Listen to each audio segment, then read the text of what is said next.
बच्चों, आप लोगों को क्वेश्चन नंबर 12 तक बताया गया था, यानी विविध आव्यूह में विविध प्रश्नावली चल रही है, जिसमें 12 तक के सवाल आप लोगों को समझा दिए गए थे।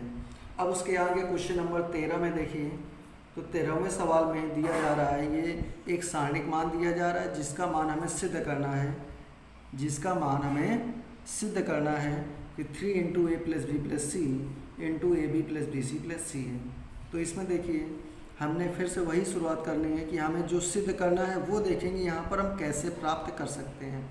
तो यहाँ पर प्राप्त करने के लिए ध्यान दीजिए कि या तो हम C1 plus C2 plus C3 अगर कर दें तो 3a से ये माइनस है और माइनस है, मतलब 2a माइनस हो जाएगा तो बचेगा a और प्लस b प्लस सी, यानी a plus b plus c देखिए मिल रहा है कि नहीं मिल रहा है।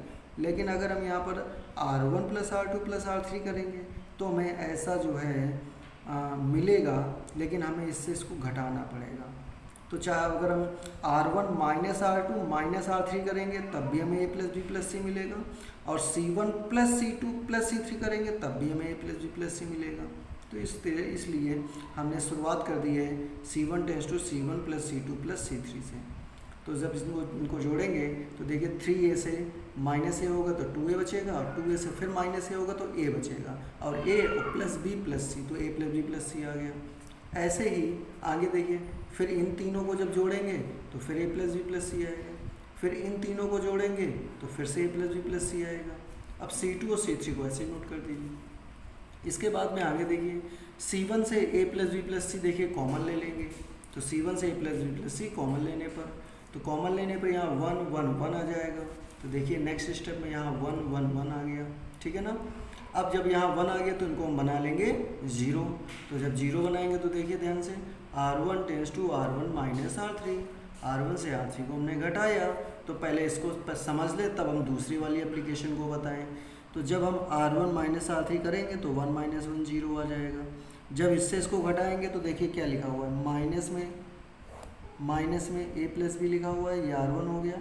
फिर माइनस R3 करना है तो माइनस का c प्लस बी, तो ये माइनस का a प्लस बी, और फिर माइनस का गुणा करेंगे तो प्लस का c माइनस का b से b कैंसिल, तो क्या आया c माइनस a, क्या बचा c माइनस a, तो ये हमने लिख दिया c माइनस a।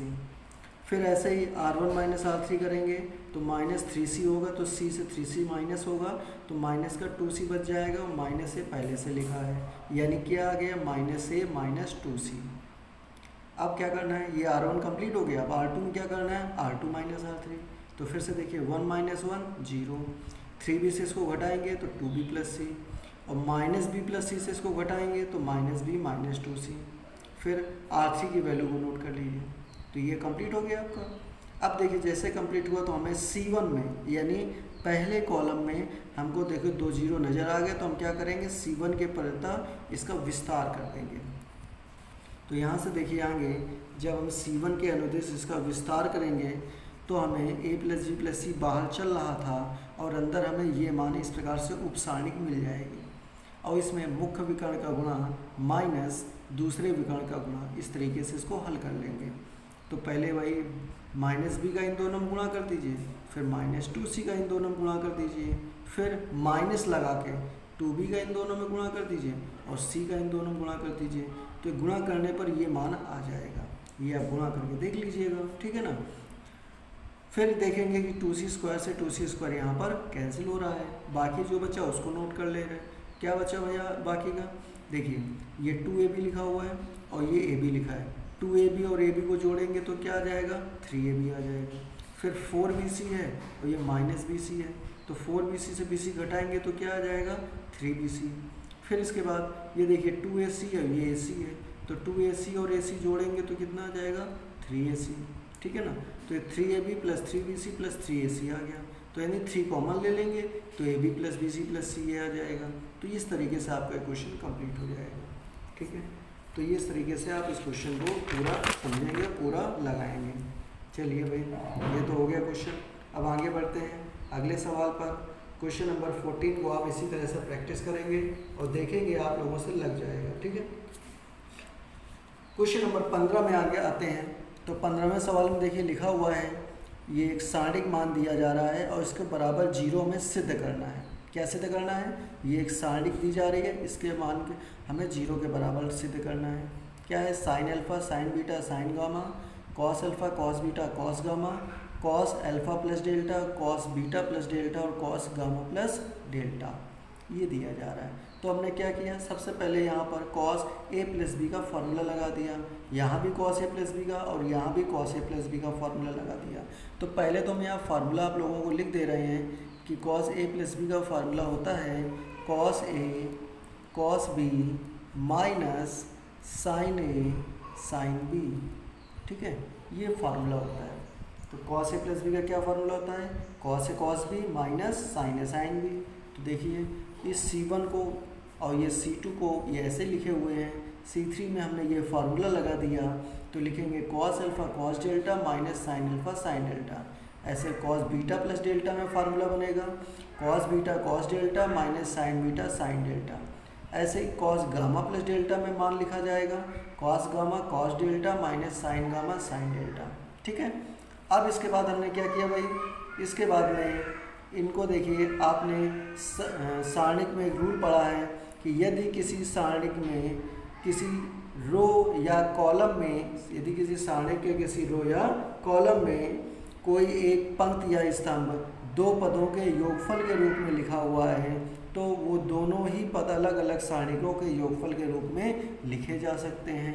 तो इसलिए हमने क्या किया, ये पूरा लिखा हुआ है, ये पूरा लिखा हुआ है। एक हमने देखिए, हमने पहला पद लेके अलग बना दिया, फिर एक दूसरा पद लेके इसको अलग बना दिया। तो इस प्रकार से दो अलग अलग सारणिकों के रूप में इसको हमने लिख दिया। इसमें C1 और C2 तो दोनों में यही रहेंगे। देखिए C1 C2 जो यहाँ लिखे हैं वही यहाँ लिखे हुए हैं, केवल ये जो C3 का मान था ये दो अलग अलग सारणिकों के रूप में इसको लिख दिया जाएगा। माइनस चिन्ह लगा था तो इसलिए माइनस ही लिखा हुआ है, ठीक है।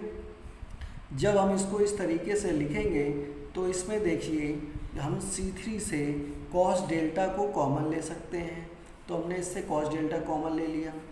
तो जब हम इसमें देखिए ध्यान से, जब हम इसमें कॉस डेल्टा कॉमन लेंगे तो यहाँ कॉस अल्फ़ा, यहाँ कॉस बीटा और यहाँ कॉस गामा आ जाएगा। और ये sign alpha sine beta sine gamma लिखा है और ये cos alpha cos beta cos gamma लिखा हुआ है, ठीक है। अब हम दूसरे वाले में देखते हैं। दूसरे वाले में देखिए साइन डेल्टा कॉमन आ रहा है, तो साइन डेल्टा हमने बाहर लिख लिया। तो इसमें देखिए sign alpha sine beta sine gamma ये लिखा हुआ है, cos alpha cos beta cos gamma ये लिखा हुआ है, और यहाँ साइन डेल्टा तो कॉमन ले लिया, तो बचा क्या, sine alpha sine beta sine gamma. तो sine alpha sine beta sine gamma बच गया, ठीक है भाई, इतना बच गया। अब देखिए ध्यान से, इस पहले वाले सारणिक में जो दूसरे स्तंभ के अवयव हैं उसी क्रम में तीसरे स्तंभ के अवयव लिखे हुए हैं, मतलब C2 बराबर C3 है, C2 बराबर C3 है। तो जब किसी सारणिक में कोई दो पंक्तियाँ या कोई दो स्तंभ सर्वसम हो तो फिर उस सारणिक का मान 0 के बराबर होता है, ये सारणिक की प्रॉपर्टी है। तो जब ये दोनों अवयव समान है, मतलब C2 बराबर C3 है, तो इस सारणिक का मान 0 आ जाएगा। तो हमने क्या किया, कॉस डेल्टा गुणे 0, ठीक है ना। देखिए आगे कॉस डेल्टा गुणे 0, क्यों, इसका मान क्या आ गया, 0 आ गया। 0 क्यों आ गया, क्योंकि C2 और C3 क्या है, सर्वसम है, मतलब इनके अवयव बराबर हैं। आगे बात समझ में। यही आप दूसरे वाले सारणिक में देखिए, यहाँ पर जो C1 है और जो C3 है, इन दोनों के अवयव देखिए एक समान है। तो C1 बराबर C3 है, तो इसका मान भी 0 आ जाएगा। तो इसका मान 0 आ गया, तो साइन डेल्टा इंटू 0 लिखेंगे, तो साइन डेल्टा इंटू 0 लिख दिया। अब ये भी पूरा मान 0, ये भी 0, यानी फाइनल वैल्यू कितनी आ गई, 0 मिल गई।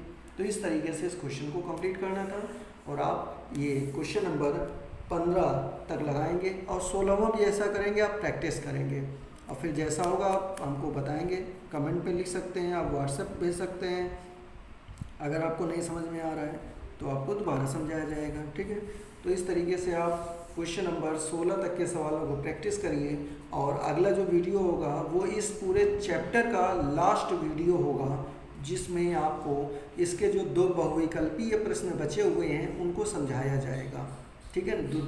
3 बहुविकल्पी बचे हैं, उनको समझाया जाएगा। तो इस तरीके से आप यहाँ तक कंप्लीट करिए, बाकी आपको अगले वीडियो में समझाया जाएगा। धन्यवाद।